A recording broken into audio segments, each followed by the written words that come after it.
Magandang araw sa inyo mga boy. Welcome back ulit sa ating channel. At sa video ito, update tayo ngayon sa head-to-head match-up ng laban ni Naoya Inoue versus Marlon Tapales bukas mga boy, December 26. Okay, sa Ariake Center Stadium sa Japan yan gaganapin mga boy. And kanina na lang nag-weigh in na yung dalawang manlalaro and pareha silang pasok mga boy sa timbang. Pareha silang tumimbang ng 121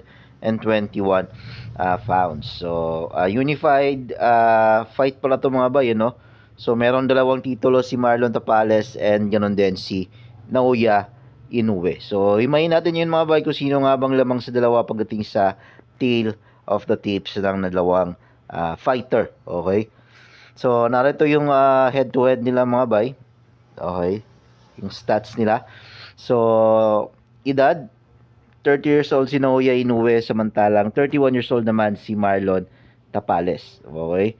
And then, 1 year lang yung age difference nila mga bay, so hindi ito magmamatter sa laban nila. So, parehas sa nasa prime yung dalawang players. Okay?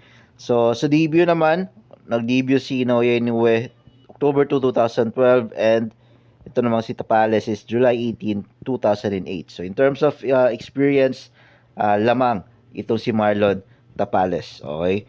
So meron silang record mga bay, si Naoya Inoue with 25-0 with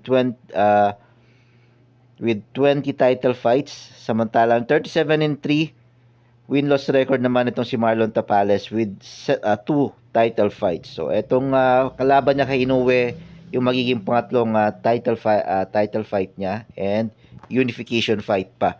Okay? So, makita rin nyo sa record, lamang si Marlon Tapales pero undefeated si Naoya Inoue. So, lamang lang sa experience talaga si Tapales. Siguradong magagamit niya yan sa laban niya kay Inoue. Okay? Kung experience yung pag-uusapan. So, sa KOs naman mga bay, hindi sila nakakalayo 20 to 88% yung knockout rate ni Naoya Inoue. So sa loob ng 25 fights niya, meron siyang na-knockout na 22. Okay? So tatlo lang yung hindi niya na-knockout. So ibig sabihin, malakas talaga yung suntok.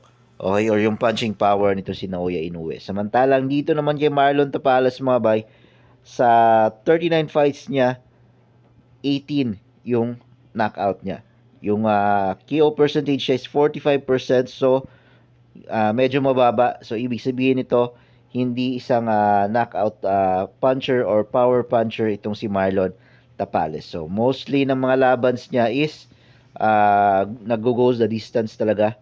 Okay? Decision, bihira, masyadong mababa yung knockout rate ni Marlon Tapales. So hindi siya ganon ka heavy puncher or power puncher katulad ni Naoya Inoue. So, I think pagdating sa power, speed, sa tingin ko mas lamang si Inoue kontra kay Marlon Tapales. Okay? So, naman, height, 165 cm si Inoue, 163 si Marlon Tapales. So, maliit lang yung diferensya, lamang lang ng kaunti si Naoya Inoue.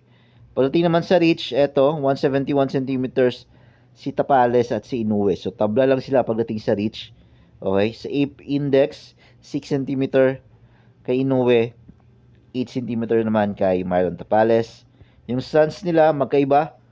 Orthodox si Naoya Inoue mga bay, samantalang southpaw si Marlon Tapales. And yung last fight nilang dalawa, July 25, 2023 kay Naoya Inoue at April 8 naman kay Marlon Tapales. This year lang din. Okay, 2023. So, bukas na itong laban ito mga bay, abangan natin kung sino yung mananalo dito. Ma-upset niya ba ni Marlon Tapales itong si Naoya Inoue dahil sobrang underdog ng kababayan natin mga bayan na si Marlon Tapales. Pero tingnan natin bukas, manalo matalo, suportahan natin na ating kababayan. Yun lang mga bayan, maraming salamat sa panonood.